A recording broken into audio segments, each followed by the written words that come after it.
bonjour fidèles téléspectateurs, bonjour vous qui nous suivez en ce net moment. Après la pluie, c'était un bon temps, espérons que ce sera le cas ici en République démocratique du Congo, la capitale, ville-province de Kinshasa. De nous montrer qui tenait à vous saluer, merci à Moro Njambé à la réalisation, merci à Alain Kabongo et à Christian Banjolo à l'exploitation. Voilà, nous allons très rapidement essayer comme ça de faire des analyses. Pour être assez na kin Bopeto, pour être assez et dans quelques actualités, on va inviter la chose à l'heure.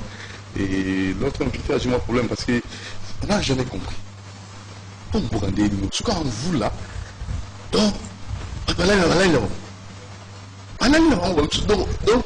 et comme je voulais chômer, mais si on est à Lubumbashi, ce n'est pas le cas. Les gens attendent, mais Lubumbashi, ce n'est pas le cas.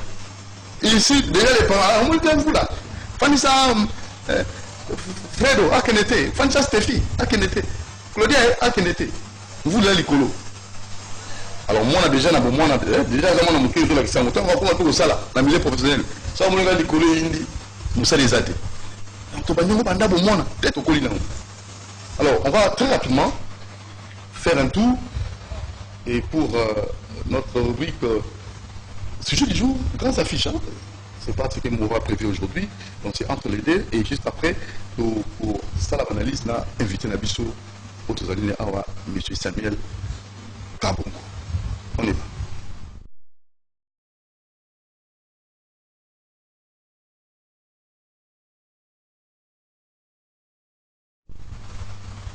Voilà, M. Samuel Kabongo, grandes affiches, il a rubrique Moko, tout ça, à l'analyse, dans un sujet, dans l'actualité.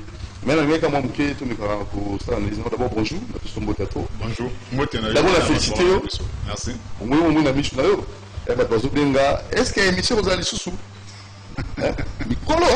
responsable de la carte de Pénamboka? Est-ce que nous mentir? Est-ce qu'il y a une émission aux alliés sous même vous les Nokiboy? Magambocho le baya ndenge tozokola ngana tanga na mosanya moke. Oui. Donc on a dédé moko bonne. Bonne na wa pese mbote ta mususu azana mususu na dédé. Abana oyebi sabiso que la pluie n'est ni motif d'absence ni de retard. Et après on a moula to le baka non na okende classe télé lo ou bien na okende retard dédé à comprendre que moule betaki. Ndozu maman la sanction. Pour retard. Ce qui n'a pas eu souvenir, c'est que si le lot pour la musala n'a pas eu retard, tu viens de la musala pour les bétails. Mais la moment c'est un bout là au premier. Oui, voilà. C'est-à-dire c'est une culture. Je pense que il faut pas jouer exemple. Il y a des bons amis qui sont moqués. Bon, tu as une école nyons so. Na école n'a pas école la kanango. Et bon dans le milieu professionnel maintenant. Non, justement ce qu'on école nango. Il y a une école qui n'a pas une école. Il y a une école c'est-à-dire ceux qui te négligent, tout le monde a nettement l'isano. Donc, comme si moi, sujet à fainéantisme, quoi. Donc, Moutouazumboula, comme une raison fondamentale. Soit auquel est n'avait pas été, qu'on a voulu mettre à mi-colonion, soya. Donc, nous sommes dans la saison de pluie toute l'année. Voilà. C'est qui va ça, ça la tête. C'est des regards. Mais là, les raisons, par raison, pas évoquer, le non, la Singapour, moi, la Singapour, topé ma milieu mon érosif, donc, madame Mingité, et moi, on va prévenir à Bana. Un peu de raison. Bon, bateau le membre Singapour, na koki ko boye la bango te meza penza pe raison te. Parce que surtout ça la statistique y a ba décès par année. Ba yebisa biso neti awa to na décembre 2019. Bato boni ba ko fipo na mbula na sa courant. Na pona courant na sa mbula. Ba sa statistique. C'est-à-dire on a ngo ka psychose là ta ngo bato ke courant et les garanama ya alema ya mbula e kolekisa courant, mais boni pe ba ko fa na ngope. Bon ngana yeti awa wa. Pe bato bazo tambola ba na villa yo komia wa na nzela yo lekeli ko za la quitté ni les quitté. Et la question il y a responsabilité. Tu as une tâche à remplir, remplir la tâche, faut pas chercher faut fouiller rien on a sens. Alors sur le plan économique, donc habité sur le plan productivité, il n'y a pas de conséquences na ba que vous là et comme raison d'absence. Oui, justement il y a des conséquences parce que plus main d'œuvre est réfugié, to ça la musalate. C'est-à-dire capacité économique à produire pays communauté au téléma et aussi m'appelle soutien et c'est ngeli mtu agende kusala ce que mtu agende kusala te o nyo se peut donner au sélecteur dans mon cas comme ça ndelo ko mona que ce que mtu akoti na kigoyigo ya koloba que non awa mvula ebeti c'est que moto aketeka na wenze eza te moto akefunga na magasin te siko bana ngo mpe ovandisi na ndako bakodameni d'ailleurs moi compliqué quoi esengeli kokende kosala mosala la pluie ebetaka mpona kosunga mpe bayi basalaka mosala esimbaka na mvula yo koboya ete mvula ebeta c'est-à-dire awa yo kolobaka no mvula ebeta mponga nasala mosala te mais moto abilanga mpe akei te bon yo siko koboya mvula ebeta kwani. Et vous savez quoi, Samuel Kabongo? Na bato nyongo. Donc bato nyonso bazui raison mvula. Donc moto ata mvula nyongo. Et ça na nyongo futa. Oh mvula temte kangaki mbo. Nous la limite on mona mvula beta ki. Yo ba kina na tongo mvula betine na tongo. C'est que mbongo zo ngongo lobi do o sangisama. Ça c'est vraiment intéressant. Et tu veux que tu c'était en gamo matériel qui toro bisika bozanda biso na dit que beaucoup qui utala aussi comme mais c'est type amoninga beneni non tout mon tira monio ozala ndako ozala l'émission obipe ko kende soute pose là et bébé surtout pas la classe paquete il faut sanction sanction alors toujours c'était moi analyse mon sur Kinbo Peto na vie que opération là toujours le belango moi mingi mais seulement na kotala kala ba plus oyo uti ko petawa na makamuma so isali kinza invité Samuel Emo par rapport à ça comme là qui chef de l'état qui n'avait pas kotala na ba ike au fait iska ba ko bazo ba problème oyebi makambo ya Kinbo Peto da to salango émission moko tango ba bandaki tango ba oloba ko banda processus Kinbo Peto na ebisa déjà à l'époque ba étudier lo bongo mabe ba ko lancer mabe ka pour balax ba toujours sala.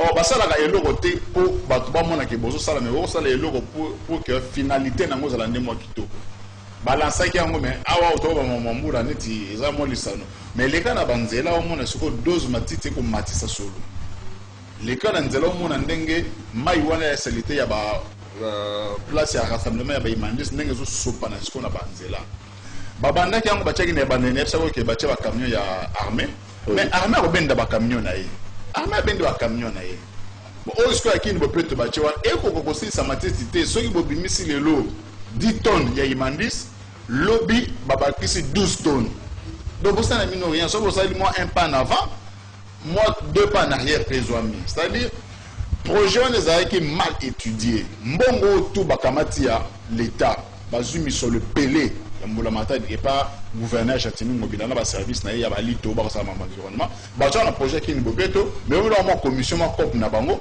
pour na ko étudier mécanisme ngo mabe pour esimba pe kakate pour ko simba na ngo pe kakate vous êtes pessimiste vous naza pessimiste parce que l'environnement c'est pour l'intérêt de tout le monde. Oui, je suis réaliste. Quand on gouverne, il faut gérer et prévoir.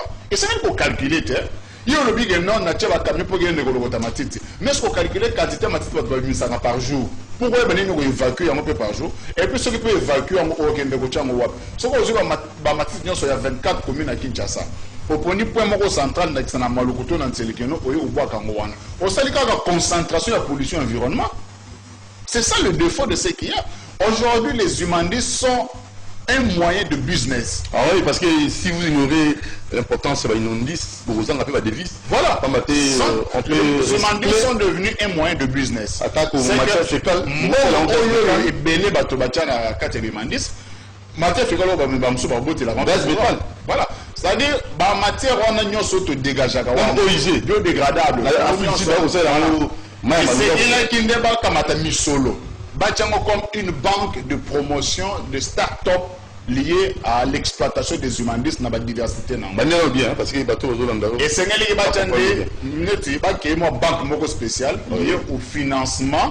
Il y a des entreprises pour l'exploitation, il y a des humanistes dans la diversité. Voilà, la société à recyclage. C'est boni. Pêche monsieur le Sengeli, récupérer la sachet. Oh, bah, il va ça, il va récupérer botter la courant. Bâtir Misolo, à Sali moi, central pour Esunga Snell. Et là, tu as ça, monsieur Panabino, mais bon, ça, on a un groupe. Oui. Groupe mobilisaté. C'est trop, Snell. C'est trop. Voilà. C'est trop. Il y a un point d'appui. Il y a un courant. Tout ça d'accord courant il y a barrage à Inglaterre, il y a Zongote. À lieu place, il y a on devrait exploiter les humanistes. Parce que c'est comme j'ai dit.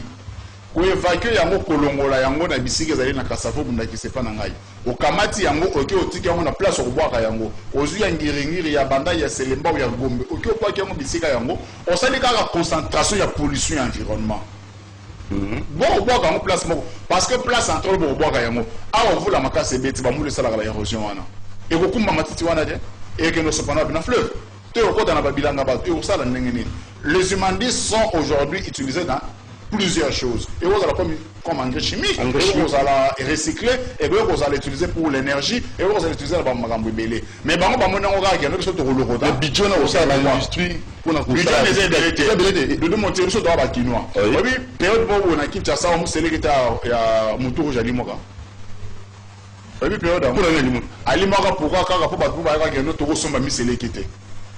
Quand on va sélecté. Voilà, na museleke mo santé en danger. Mais ya kelo avec museleke dalimwe pour ceux qui ont bimisi mutu ba lokote ba bateki.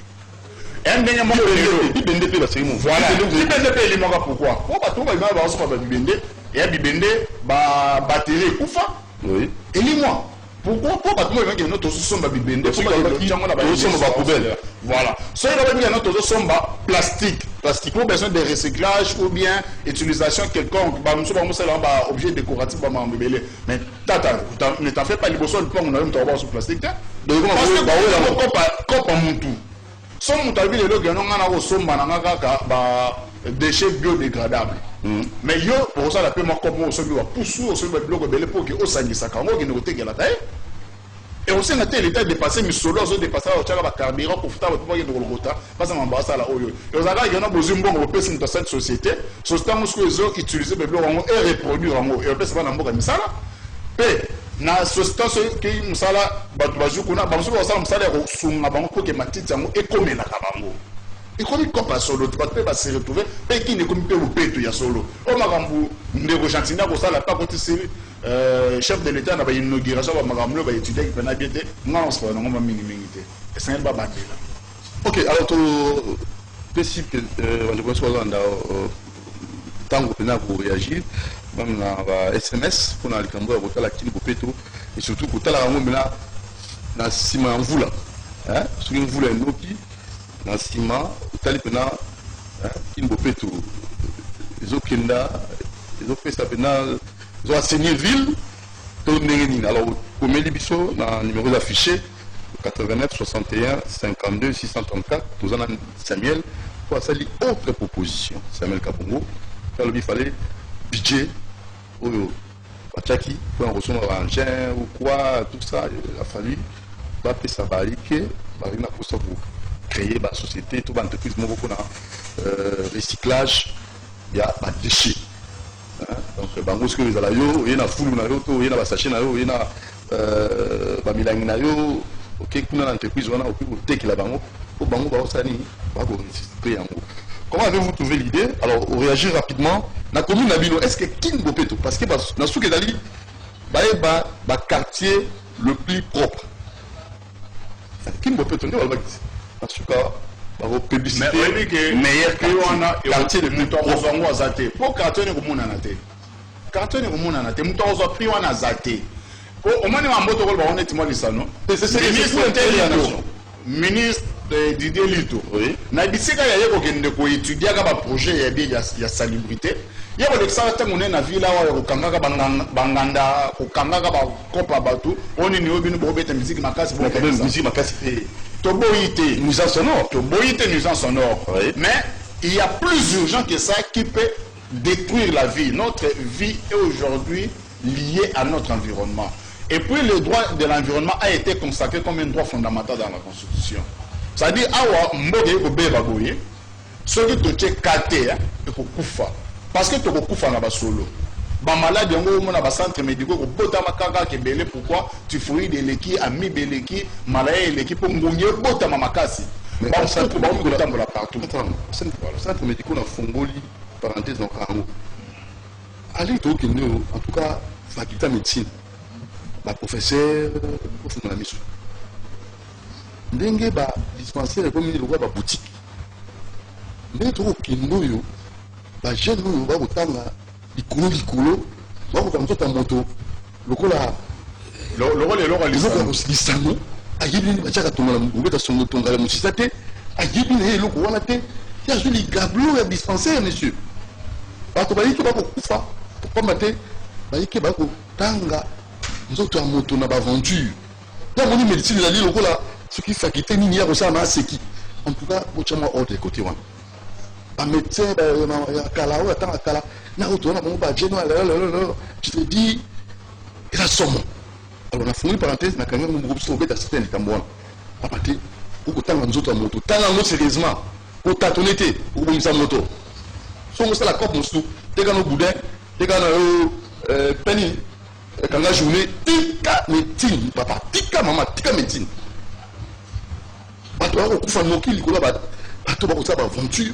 na oyo etali nzoto ya moto depo bamoni bamalaria ekomi ebele motu akoma ne docteur ya malaria oye kutu akosimba yo te atali kaka elingi na yo abendi makila mpe akobwaka yango nsima biso keno te obela malaria po bomona ngo lisano po ebi na yango keno malaria ami sifoyeli bakabela yango bato na salite na balabala akosala examen moko te aya abendi yo makila mpo akende kobwaka kutu okende pa munganga atono keno okopesa mpe sele donc azosengwa yango te mpo moni nécessité azotuna soki ekosepelisa yo pesa okopesa mpe masuba mpona sala examen ayebi ne makambo yango te ayebi na bango kaka bon ndenge ayeni kaka boye explike boye sekanango kaka mibe malaya po yango bazabisaka biso moko mosusu amonaki lobi apesaki yo kendo ezalaki 1 plus je mosu ayebi soki yango te lo 1 plus omisanaki nango topusata na 3 plus nevefinelo moko te tozonga alors to rappeler bandeko na biso numéro donc 89 61 52 634 okoma message na yo ozala pena kitoko mingi namoni awa bandeko na biso Boss Lutumba aza na bandal na chez le boss à bandal apesi merci na makambo tozolobela awa alobi soki congolais ye moko azwaki makambo lokola makambo ezali kopreokipe vi na ye me tozali kolelalela boye te nakozongela na Boss Lutumba vous savez les samedi bato mosusu akanisaka salongo ezali pokana bato batekaka salongo eza mpona bango mpona bato batekaka eza mpona ye ndako na ye te na lopango na ye te oyebi conception eza ekota bongo pourquoi biso ntango tokolaki na eleko ya mobutu tobikaki mwa mikolo ebandela bongo na biso tobandaki kovanda boye mpo osomba lipa ifo osala mwa trajet mpo osomba kisi ya pharmacie osomba sardine ifo osala mwa trajet mpo kutana na boutique et puis sala oyo babanda kosalema neti na babanda lo tokolaki nga lokola na bukaka ayeki mpena baye boutique ezalaka te mais bino moko bokombi d'abord mutu na mutu abandosala effort so obimi na ntongo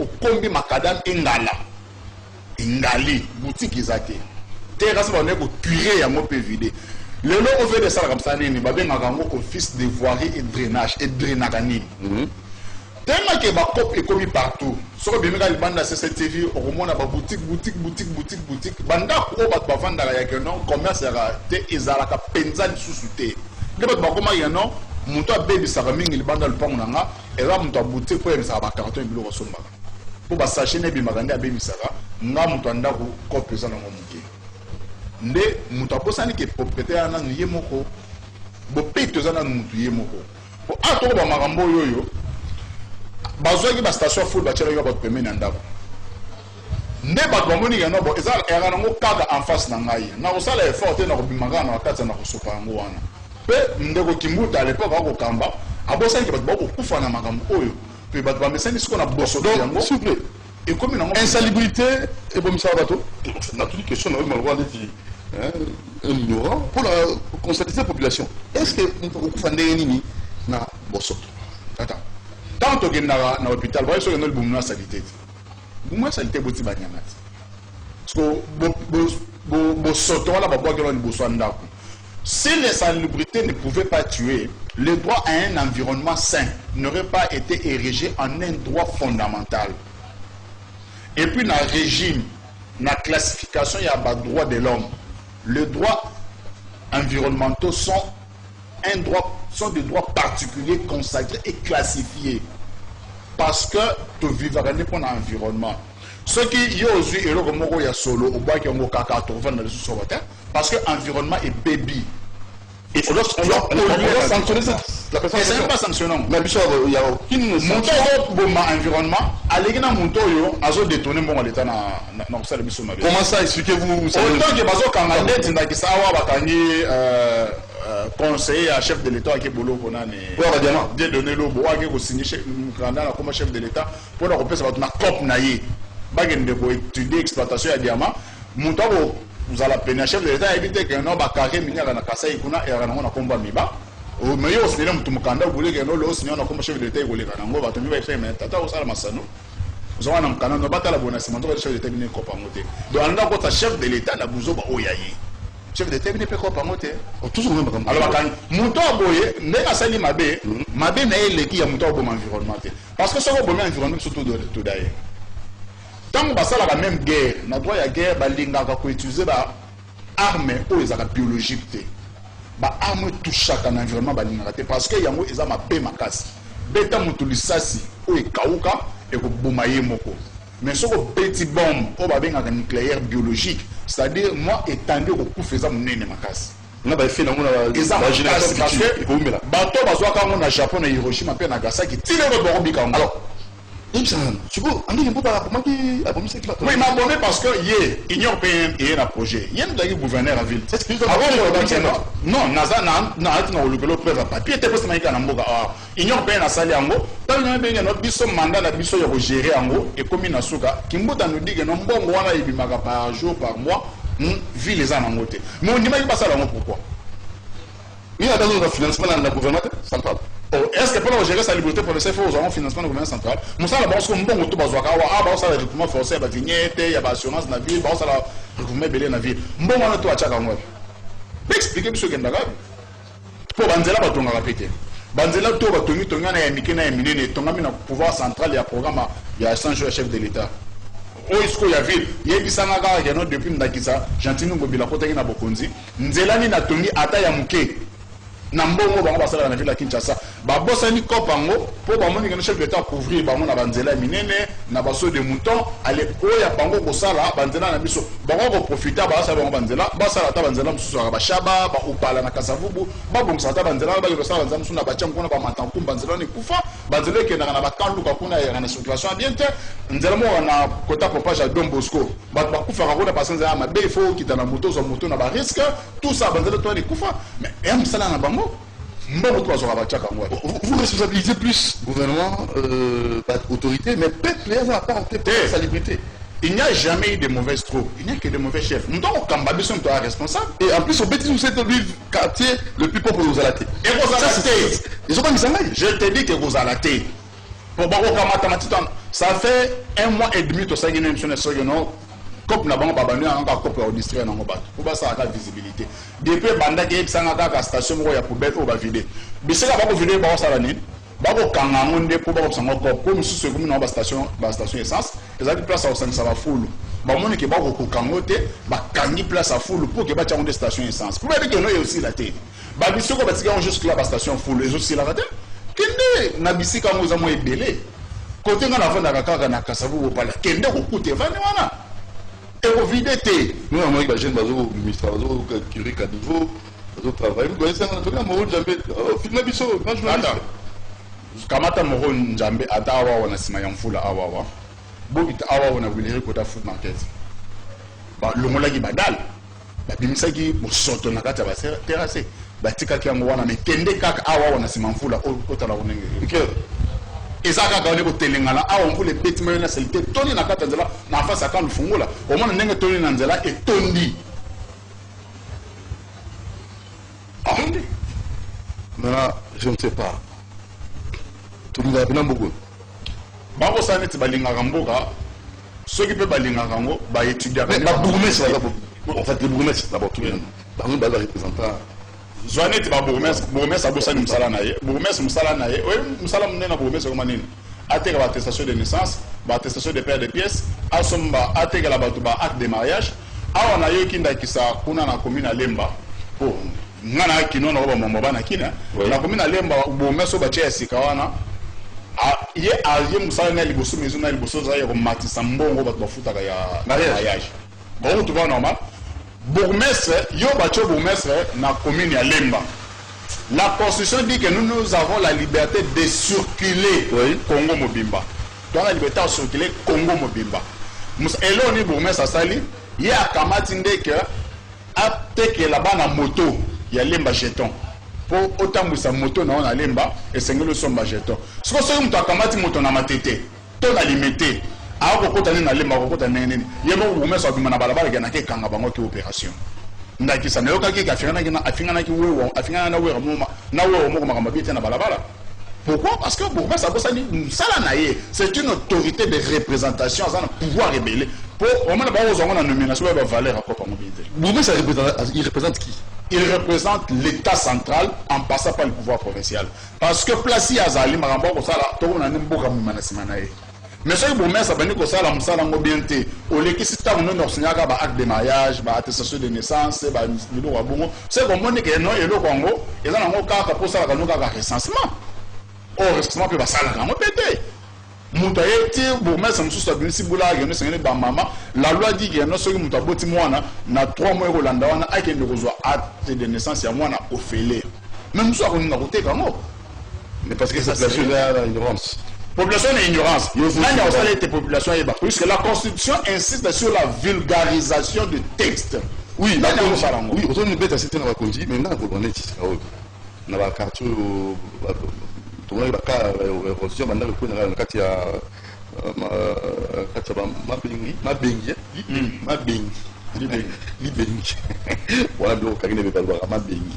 Alors on a évité siko banzi no nani ofandi awa siko vous voulez makase yebo odinda lisusu mais cette même population va préférer ofanda ka bisika wana siko ba vous le suri au moins population za mtu ana pasi ya yo ko expliquer makambo déjà na pasi na ye o lokele solution te. Ah, on a appelé le chef de l'État, le big non, Marambo est allé à la construction anarchique, à Roland la Mouna rigueur nuance pour que Bali Moussa Babilo Rwanda. Mais pour que Mouta la loi dit ceci. Il faut qu'il y ait un plan de lotissement. Plan de lotissement des ministères Rwanda comme on de sa comité. Avant ça, la plan il y a que nous avons tout Panzamapang. Mais avant de Panzamapang, et c'est là nous moutons la urbanisme à étudier comment va en place en haut, est-ce qu'il faut qu'il peut Ndeba lubaka avant ton anda ko zona plan yanda kuna yo kende kutika on urbanisme ba pesa yo autorisation de bâtir. Nto tongi nda wana autorisation de bâtir tibire kutika ton ndeni bino ndeba konzita na biblia ba ko luba ete ko banga yawo yango yi bandeli ya bwanya. Siko na mobeko ba ko luba ete ko banga mbolombolo. La crainte du gendarme c'est le commencement de la sagesse. Ce qu'on peut en boulboule, il y a un boulboule, il y a un kangai, on s'en a besoin de battre. C'est un boulboule, on a kangai. C'est un boulboule, on a kangai. Image qui est kangai. Yoka, la police administrative, et comment la police a cop. Bateau, c'est un kangai, biso pour que tout ça, la malamba, au moins tout ça, les cop, nous avons biso. C'est-à-dire, ministre, il y a des places où ils ont mabé, bah oui, vous tournez, mais dès qu'il y a quand même d'Awango. Tout le monde a gouverneur à Bassala du Tumba, qui va voter qu'à terrain, où ils ont on a 24 en face, il y a la maison Schengen. Bataille, mais là, pour Jean, et puis terrain, on se va. Et tu as un bon moment, on a un ma place à Kermès. Babisika, Oyo, Batika, et Bana, sur les Tarababale, Balibé de Masuna, Balabala, il y a terrain, et on m'a dit que Bête, Balabala, et Mickey. Bisika, Oyo, il faut battre sur un pépé, et il y a un banzete, Batika, Mapang, Baraza. Bisika oyo rayezo lekela l'état mutate ki bisika yango yango na yebso maintenant responsabilité eza ya population oui mais il y a population za muke parce que population tche baton ko bala kisaka yenzela ba ko la sanza ba sala ngoma be ba sala msala na bango te ba sala msala na bango te esengeli molendo sakombi na ministre wa kotala makambo ya urbanisme na banza ezali plus mobile batele mabalande la ndenge chef de l'État biko no balande la construction anarchique mais ça na Kinshasa te ngana tambola na Congo ya kati na kena na ba province bile na ndenge ya se mo mona keno mboka o Congo existe te muto ko to manenga lingi et c'est ne balande la yango kaka na Kinshasa te balande na intérieur du pays.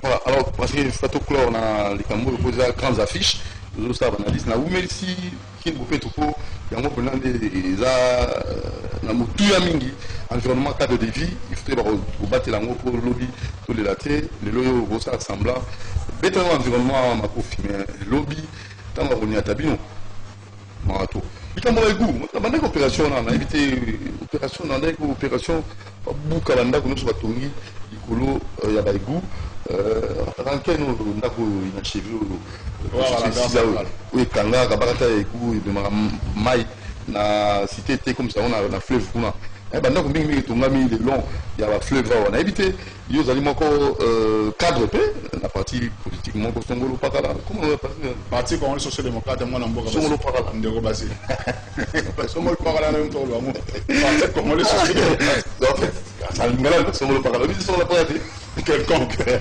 yo benga parti congolais social démocrate parti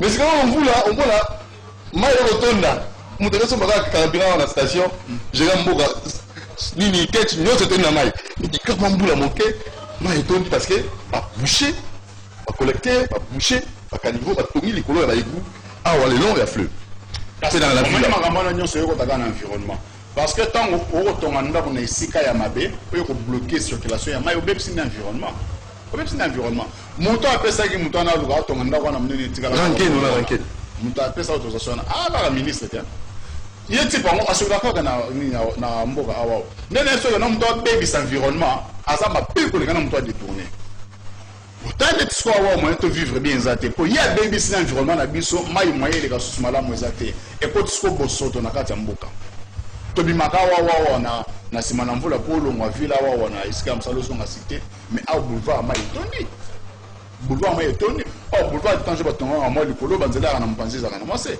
mais longo siko boulevard kota na banzela wana omona neti moto ondeko nana ya makambo malamu te.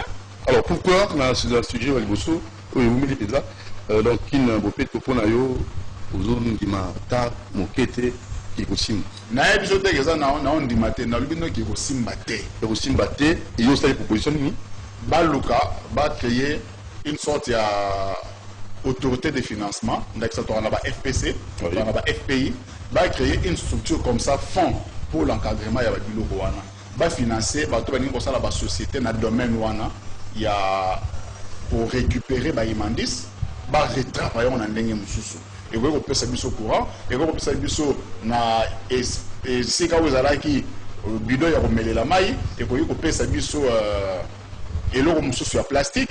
Awa mwana mboka kimbuta ba ngano ma ya sachet tolingi te yo biko tolingi ma ya sachet te meto chama ya milangi kene na rivière Kalamu o mona ndenge ba plastique wana ya ba mai ya ba eau pure na ya ela rebiso na ndenge ekoma esala couche te okoye ko kita bikolo na ngoto tambodo kimi mbango donc e balé ko mona na lisusu te de sengeli ba bandela so ba bika bongo moni ba bilo wana nyoso tona na ba rivière wana na so keno un mois ya ebele ekusila pour koma kopa mututu. Voilà, rapidement, c'est la conclusion, mais moi j'ai toujours insisté sur le simple fait, environnement et là, cadre de vie, surtout il faut battre la montée pour la génération, il y a une génération future et compatir. Alors, prenons une conscience environnementale, c'est pour l'intérêt de tout le monde. Attendez, vous pouvez mais l'environnement n'a pas de prix, parce que c'est notre vie. C'est notre vie. Alors, très rapidement, à tout, réhabilitation à tout. Comment est-ce que vous avez étudié ça, rapidement? On m'a dit, mon toit, mais c'est un baby, c'est l'environnement, la vie, alors na mo sonité som to chelo bo soto oyo ko bo ma boye makambo ça la soni ba oyo ko so sonité ça dit ba o trouver normal que type moko boye nzoto na ye ndenge ba botaye ki adamu na ye etambola na ngo monde mobimba ti lelo ba na ba téléphone mais ba o trouver normal que mutango yo ko kamba pe ba na ki normal honorable Masumbu Baya a téléméli pena likambo voilà to trouver normal moralité et là le sous-souté toi sous na sonité pudeur et athée ye moko atuna mninga na ye wana nani lwambana moko oyo la sonité tu mimi nani mimi tu vas non mimi da on m'a dit que maman ça la biso soni na Congo zanini la constitution dit que non la nationalité congolaise est une et exclusive ba to landa ki procès ya mutayi ministre na biso ayi bourgmestre ya Gombe tangu mulai le ministre intérieur à Kinshasa, mais à la Canada qui est, nous avons combiné, canadien. Tata. C'est-à-dire, tu as raison, on est pas yémo, ba kambarabiso. Yo ko kambabiso mo ba lokota na munyama. Obi que no tenga na congolais na canadien, bozo sanga kuna na Canada. Do yaka pobo mono congolais, avant na sanga so Canada. Mimi angona mtu acheke na bokonzi. Nde bisika ba biete zaki assistante ya nani ya gouverneur à tout. Donc ye gouverneur a tela biso canadienne. Na bokonzi ya Congo central. Bon, qu'est-ce qu'il dit que yé moko à toi ça congolais? Qu'est-ce qui est des Congolais? Ça dit bah toi boyer, bah ça la biso sonné, mais bon bah mieux que la sonité. Et maintenant pour nos jeunes, quel modèle? Éducation ya mwana bako pesa bana na biso. To bandeka na makambo ya mvula. Soki mvula beti mto ba kena ke msala te na ke classe te. C'est ça le modèle qu'on a donné à nos enfants. Et le nouveau modèle qu'on donne à nos enfants c'est celui-là qui a nos sala no makambo soit soni. Au sala nyo solingi, koyo no soni te posa mutu vivre no kaka bongo. To sous na éthique te. Nous n'avons plus le civisme et puis sens ya honneur ici lié. Ba retrouver na bango normal. Ndakis awa to ko lo ba wa. On a un pasteur moko à le bagage qui a triché dans la classe. Mais forte courage, je sais ata ba nzambe ya lingo moko kambate. Ata biso tout ba congolais to voter comme député national en 2006. Pour avoir candidat en 2011, en 2018 au Katana quand même, on le quand même ko kamambo kata. Mais ba moni mtoko ko kamambo moko triché na kata classe. Non, pas assistant à l'université na droit. Mais oui, voilà. Ba tout ko ndé ba ko kamba biso dia. Modèle ya wana de bana oya Congo ba ko tala ye o ba ko lande na itandeke lokola muto ko ko kamba bango to pe ba ko landa ke un pays sans modèle lokola muntu ako te bango ba lobana nzambe ko sena toza la sembo mais ba oye sa bango ni bo sembo et yi ko meka ko tala ka code ya ko fongola beaucoup na tango ça l'examen. C'est ça le modèle qu'on a. Le modèle qu'on a, c'est quoi? C'est qu'il y a une autorité auprès du chef de l'État qui peut s'engager au nom du chef de l'État à signer Moukana comme chef de l'État. Il y a un modèle qui peut s'engager. Ah, le chef de l'État peut signer Daki Sadia. Oh, il y a eu un salim Mbeba. Ah, moi, qui c'est Naboloko? Pour l'année, ça m'a Mobeko. Quel est un Naboloko qui est pour expliquer? Ndeni Nio Bambi, comme on a un a évité. Mais, à tout, il y a trouvé un normal qui canadienne. Et puis, il y a une émotion, on va tomber dans le vidéo pour que la biso. Bako tola na bango pe biso bako tout va normal. Alors on a évité to kende wapi to suka na mambo mais ce qu'on likambo ya Monisco parce que très rapidement on a grandes affiches et là Brico permettra à inviter la biso amira ko sala analyse na actualité et Monisco na beli kuna invité départ pour ou contre départ à Monisco na bozwa le loba moko e bimaki lobi na conférence ya agent de la Croix.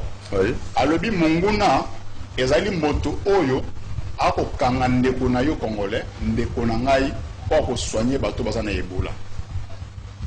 C'est-à-dire congolais abosani place ye ko beta akoma na ye ko attaquer congolais lisusu. Ala ngenda ko pied biloko Monisco na Beni. Bagana ko pied biloko Monisco na Beni. Mais bato pe ba perdre na Beni wana. Eza ba congolais ba resala rappel na Monisco eza bandi na biso bazaka na mo musala kuna. Ba perdre kaka boye parce que toza na haine et ko tambola biso na makila. Et sengeli un moko tozo responsabilité. Monisco azaki impliqué te na ba opération ya Sokola de balansaki. Puisque Armel va ki garbeta ye moko. Le chef de l'État a la réunion évaluation biga no ba sangana ba sala ba opération conjointe Monisco na FARDC. Parce que yo ba gana Monisco azawa na rota biso. Na yo la bande na ya Beni Butembo na bamboka na nyuso ma puisque maramba ko bika kuna chaque jour té. Mais ce n'est pas une raison pour que va répondre en gros par la violence. Tout le cas que Monisco tendelelo. Au tir Monisco sur Arabie so moni ndakisa ba beta M23.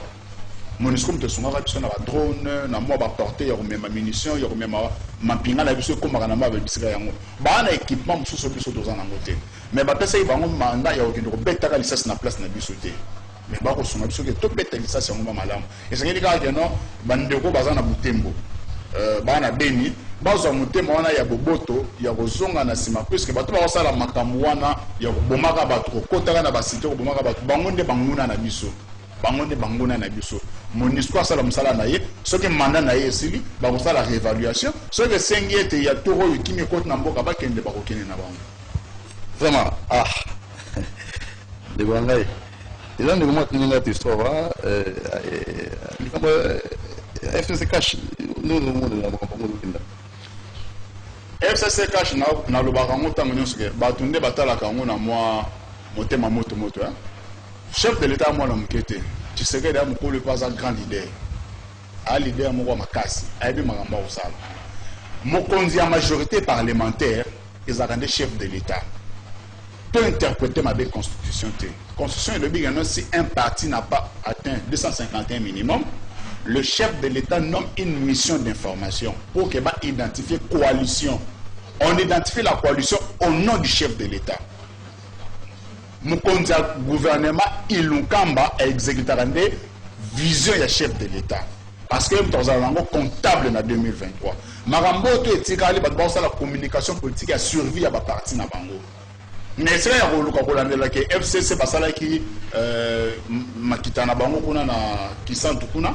IDPS va sangana pe na cash INC na ba parti mususu na kati wana basala pe ya bango pe likita ici comme mususu te ata na Kinshasa ata na intérêt du pays basala pe bango pe ko kamata na baki petite na beni kuna pona ko na mboka ke twana bino to sai pe ya biso likita ya ko ça la stratégie politique na biso awa pour mokonzi ya majorité chef de l'État tant qu'il y a kimia et que ministre a un gouvernement et bien non mokonzi ya ndeye ça suffit. Donc la majorité existe, dirigée par le chef de l'État, et elle exécute la volonté du chef de l'État. Basa la rana mokonzi te mokonzi amuni na mukite. Tu sais que l'idée mokonzi. Tout ça mi sama dobate. Tu sais que mokonzi moni tant que Joseph Kabila a dit mokonzi mbora. Yo mona déjà autant na ba moto na osala. Mais la moto va musu va critiquer va bien pour une moto. Non, moto te. Ce qu'on comme citoyen te, ah sous chef te. Yango osala pe ville wa batu nyonso. Ndelo to bantu kana Congo yango wana. Lelo to wana Kabila c'est chef de l'État a vivre une vie normale. En 2023, tout 2028, ceux qui chef de l'État, 3 ans en cours, à ce deuxième mandat. En 2028, à Bimipe, bon pays balé, il peut soit bon temps dans la mapunda. Attends, na mapunda na yet. Au père au côté, mon père au bima. So y a bon temps dans la scoop. Attends, na ba scoop, mais toi na bon tout le monde na bango. Toi pe na droit wana. Ah, tant Kabila qui mo konzamboka. Yo mo na tana na ba moto bongo. Oui, il y a un conduite. Il y a un Kabila qui a un conduite. Pourquoi là, c'est beaucoup de gens dans ma classe pour voilà. Yo, moi, là, Kabila a la selfie. Kabila, il y a un qui a la selfie. Tu vois, c'est là. Ah, ça là, moi. Ah, il y a un conduite. Alors, le message du pape, François, on a invité pour la RDC. Oui, rapidement. Oui, c'est bon.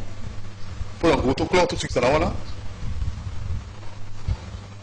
message à pape. Nga naza mokristo atako na catholique côté na mokristo makambo pape alobaki eza na importance parce que asungi quand même chef de l'État na gouvernement mwimba na bato bazo sala état major pour na ko défendre mboka bakote on a na état major avancé pour que maboko na nzambe pe ekotana na bango bakoka kokene mo musika na makambo bako sala. Lelo to ana elika ete na message à pape ya ko bondela pona kimia na Congo na est à Congo pe ko sunga kimia ngo ko kota na bamboka nyonso ko zingela biso et là très important pe ngana le sambo oye asaleli biso wa na Congo na ko loba pe amen pe na ko batisa ngo susu le sambo ya mo Kristo na oyo papa asali pe responsabilité to ko kamata ya mo biso so ba Congolais mutu na mutu na bisika ya azali na le sambo oyo asalaka abakisa mabondeli po ete kimia kota na est kuna to mona Israël na kati ya Biblia ya bao kende bitumba mais yamba okende bitumba yena ngosambela pote nzamba kumbana na bango na bitumba ya pendenge moko lelo esengeli pe ke biso wa Congolais te bayete na sima na losamu nzamba ko songa biso mapinga na biso ba ko beta pe bato ba ko sala biso guerre injustement kuna na est ba ko zonga sima ceux qui sont tout calme vigilant dans le Cambongo. Monsieur Samuel Kabongo, merci beaucoup na banaliste qui toko Pistibiso et je crois que très prochainement pour l'occasion vous en avez. Et merci na ndenge ozala ki na ponctuel atako mvula yo ya ki tenda na ngobani totondo botondo matondi na yo natondi pe bande ko balandi biso na otolobi to ko pesa vie na biso na neto bi na démocratie to meka ko tonga mboka ya monde contribution ya biso ko tonga mboka mala ya sima yo na même plaisir pour na ko pesa ma contribution. Voilà, merci beaucoup. Donc ça va finir avec la rubrique grandes affiches et poto les katikao na bande ko toko rapidement pendant quelques 5 minutes pour na clore des banapso. Vous avez bel et bien suivi grandes affiches. Merci pour la...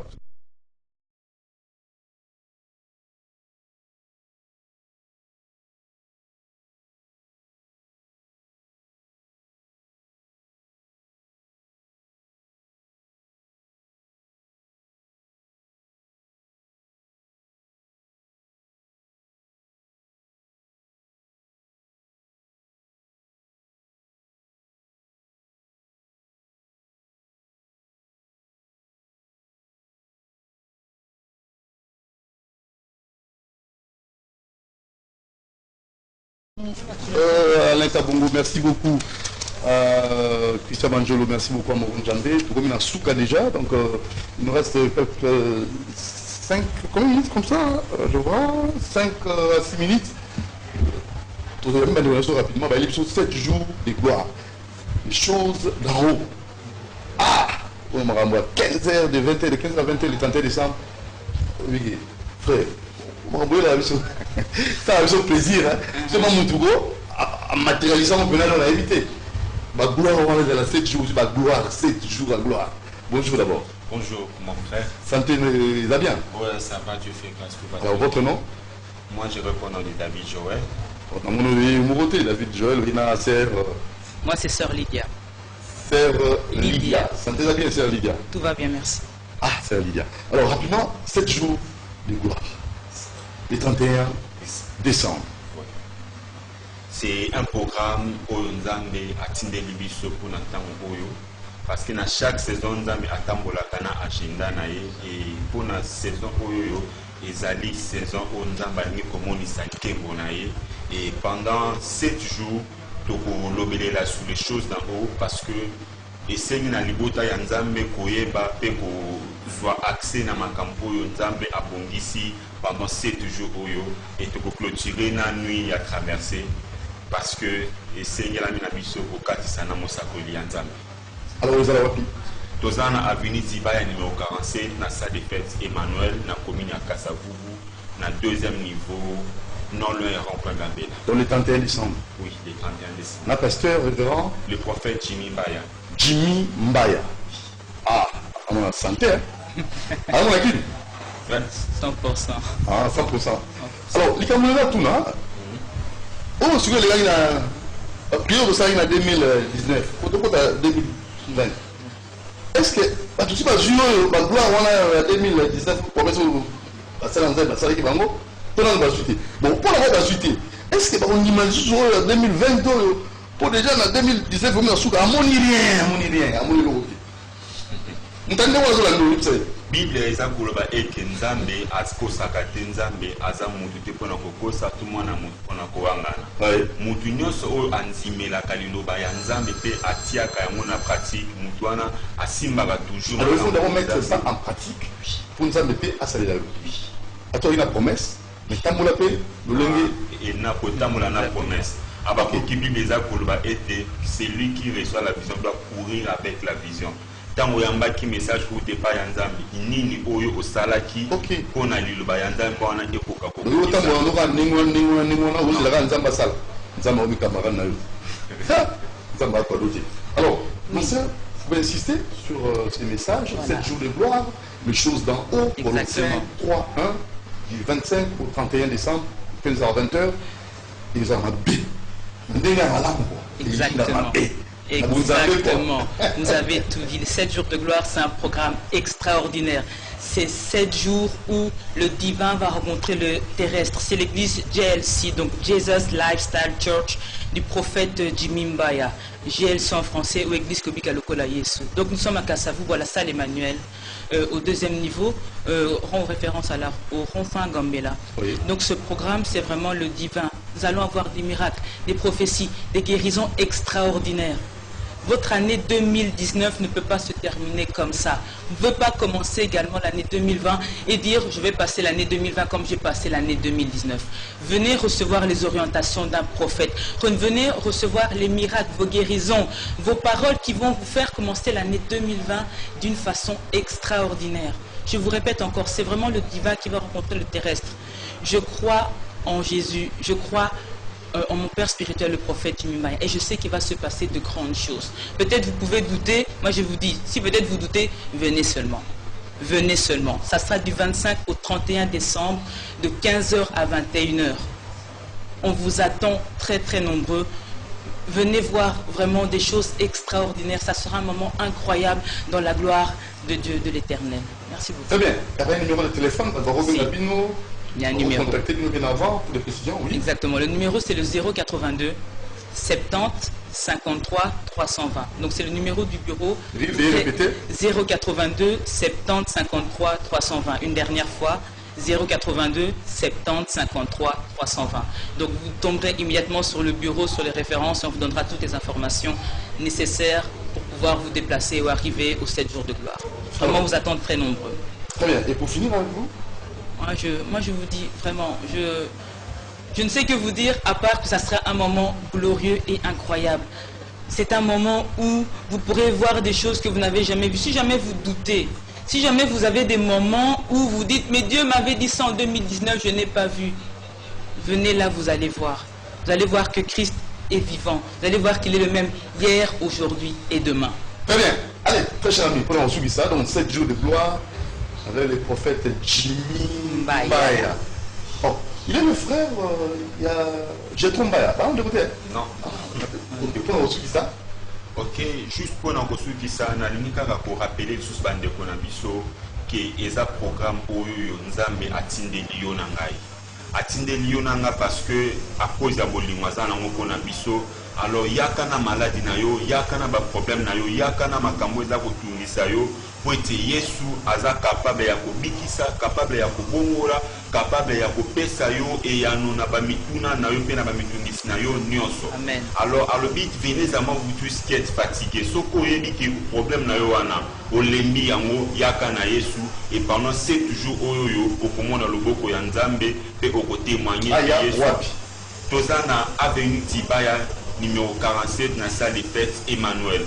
Et la ligne de guérison, na service à prophétie, et vous allez peine ma kambouya minene, vous allez peine à inviter, il y a Kafu, Lokola, Papa Michel Bakenda, ainsi que d'autres personnes. Michel Bakenda.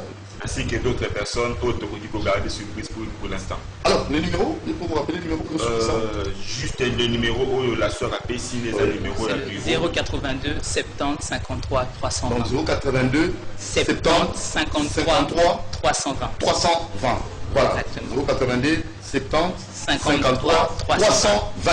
Alors, ça est fini pour Minasuka. Merci vraiment. À la prochaine occasion. Vraiment. 7 jours de gloire. On se revoit aux 7 jours de gloire, on vous invite aux 7 jours de gloire. On espère vraiment vous y voir. Venez, venez, venez. Venez, je vous attends. Exactement. Amen. Avec le prophète Jimmy Mbaya. Jimmy Mbaya. Très bien, nous serons là. Merci. Allez, à la prochaine. Merci beaucoup à monsieur Bienvenu en Simba dans Nancel, maison de la prière, cité des ossements sur l'avenue Suisse 42 bis à Lupin. Donc, un cadre aménagé pour la prière. Et de question de bienvenue en Simba dans Nancel. Merci à nos amis. Merci à Moro, à Njambi, à Karine Bébé et aussi à Alain Kabongo. À Christian Manjo de l'autre côté. Juste après moi, vous allez suivre en le temps de l'émission Kiosque. Michel Koyapa va recevoir notre ami qui est déjà là, Pascal Ronge. Il y aura aussi... Ciao.